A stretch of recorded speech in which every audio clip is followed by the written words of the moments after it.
Hello everyone, Joel A. Erickson and Brandon Marcello here on a windy day, one of the first in Auburn really this season. Malzahn sort of touched on that, but looking at the keys to the game. Real win, not a simulated win. Definitely not simulated. That'd be difficult. It'd be difficult to do. Without fans or a winning machine or something. Anyway, Louisiana, obviously homecoming game coming up against Louisiana Tech.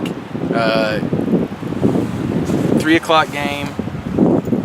A lot of fans probably aren't locked into this one with the SEC schedule coming up. But what are the keys to this one for Auburn? I think Auburn just needs to start fast, and after they start fast, not let up. We were going into that Kansas State game thinking, all right, Auburn's probably going to be able to start fast. They usually do in games, and then slow down. There'll be some type of lull there. But really, the entire game was a lull up until the late third quarter, and they started putting a drive together. They need to come back fast, get back in their rhythm a little bit, and they need to execute better. We talked about this in our previous video. Offensively, they're getting pushed. They're doing everything they're supposed to do, but they're missing guys on the second level, which, as you know, that is the biggest key. Well, not biggest key, but it's one of the big keys in this offense. It's getting to the second level and clearing that path for the running backs. I think on defense, the key against a team that's probably going to throw it quite a bit, they're going to want to see some pass rush out of that front four.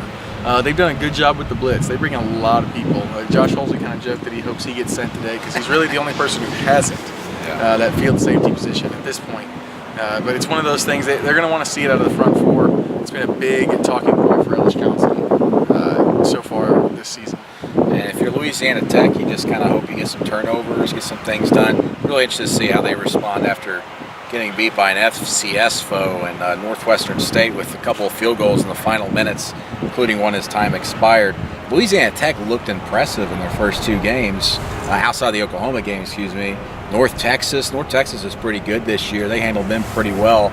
You wonder what was going on there, really. What was happening inside that locker room that kind of just let things fall apart a little bit last week? Yeah, for Louisiana Tech, the key, I think, they really just want to you hate to say it, this sounds so coachy, but they want to execute things without mistakes. That's the big thing. Like take it one play at a time.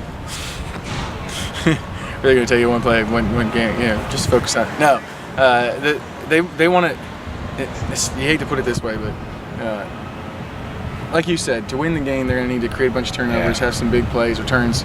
But really going into it, I think that the key for them is they don't want to screw up a bunch.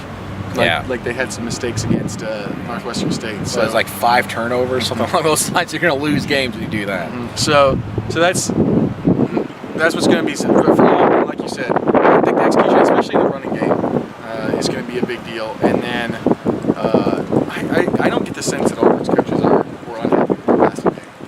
No.